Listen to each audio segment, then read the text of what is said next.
So here we are back in the workshop, and we've got quite a bit of snow lying around here this weekend, so I won't be doing any of the finishing on the shelf. So I thought what I'd do is make a start on changing some of the workshop around. And first things first, on the main switch I've got this automatic cut-off switch, and I'm going to be moving this over to the workbench so I can control the vacuum and the router at the same time, just with one switch.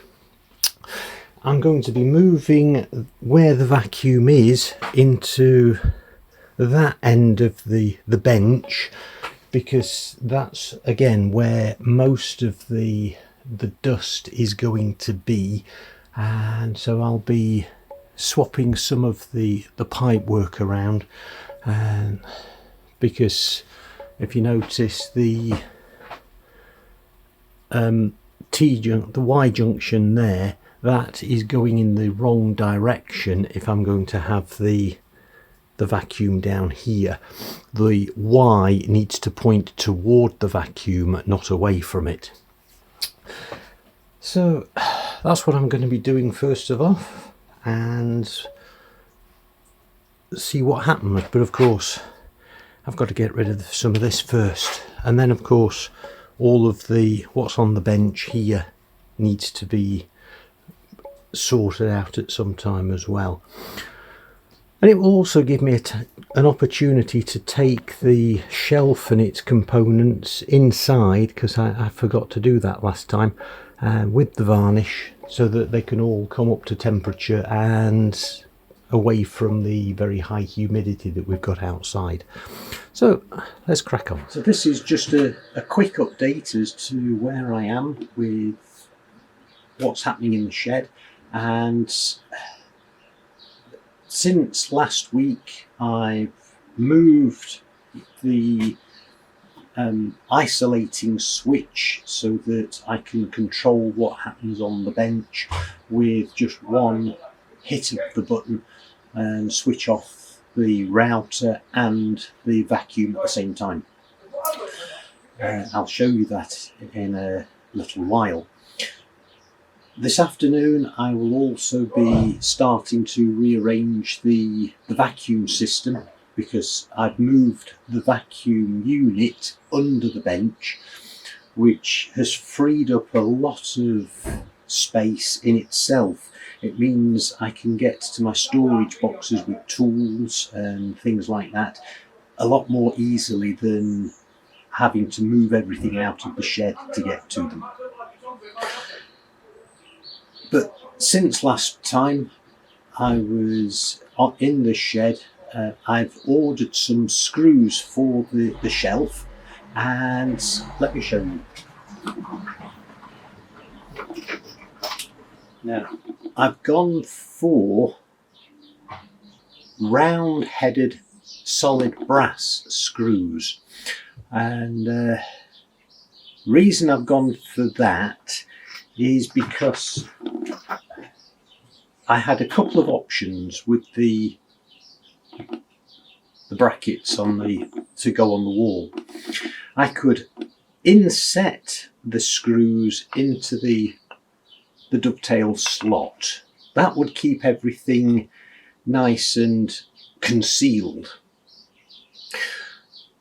My initial thought was good idea, but on thinking about it, if I need to take the shelf off the wall, like when we decorate, and if the wood has swollen at all, then it's going to make it more difficult to get the dovetails out of these slots. Which brings me to the second option for securing them, and that was to have a couple of screws, one at the top, one at the bottom, on the brackets. But that would mean the screws on show.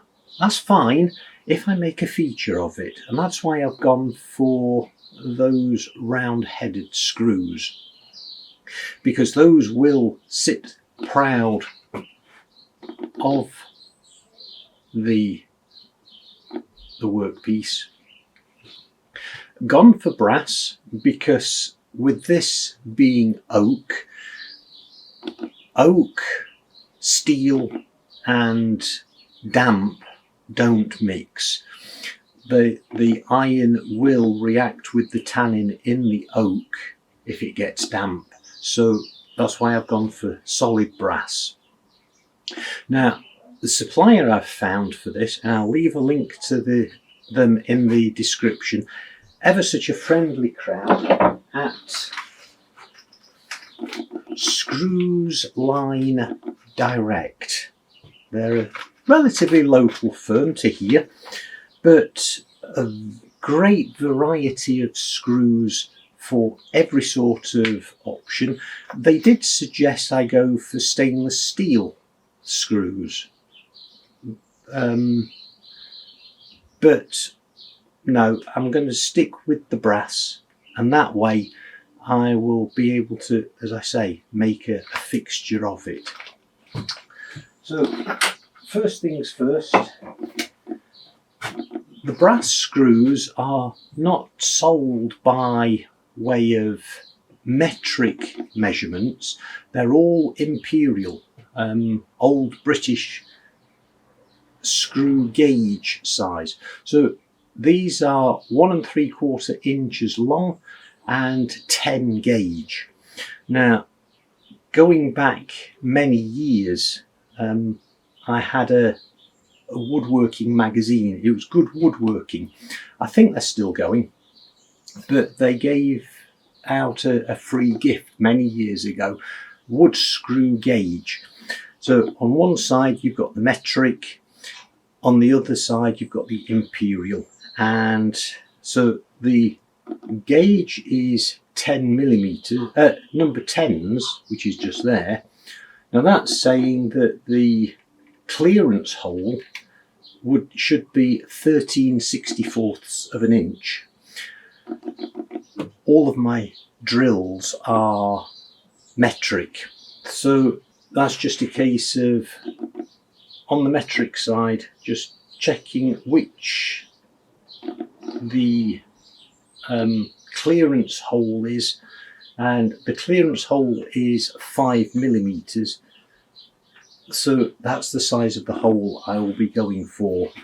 I'm going to use the pillar drill just to drill these 4 holes, and that way everything will be nice and square. That was clever. I thought I'd centered the drill, but obviously not.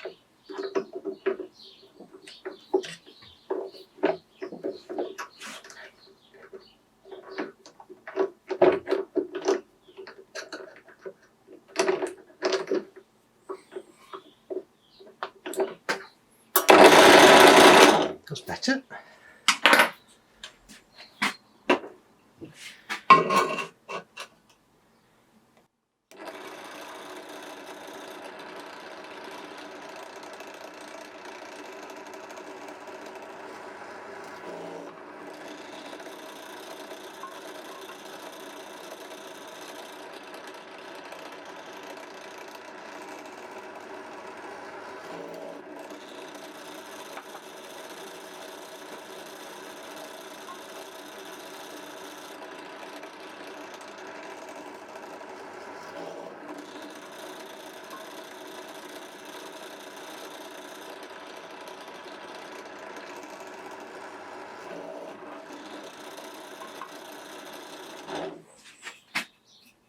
There. 4 nice holes, and I don't think you're able to see it clearly, but I am very pleased with the varnish finish. The same varnish that I used on the sewing table and box, and that's brought out the grain of the oak very nicely. Right, so next thing, just assemble the shelf, and then I can put it up to the wall and mark where I want to drill.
There we go.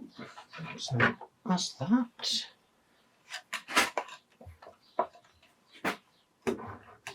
Now that's looking very nice. As I say, just put that up against the wall and I can mark where it goes. And here's the finished product.